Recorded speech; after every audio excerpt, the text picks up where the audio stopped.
অনেক বেশি গৌরবান্বিত ভাবছি।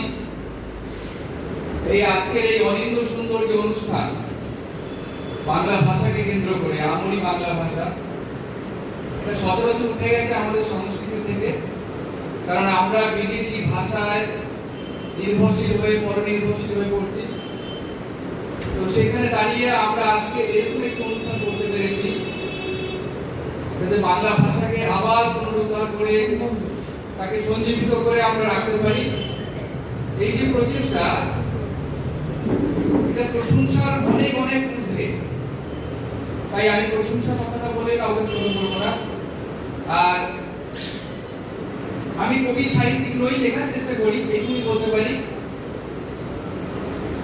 আর সেই জন্য আমি আজকে একটা বই আমার লেখা বাংলা ভাষার উপর আপনাদেরকে উপহার দিতে এনেছি।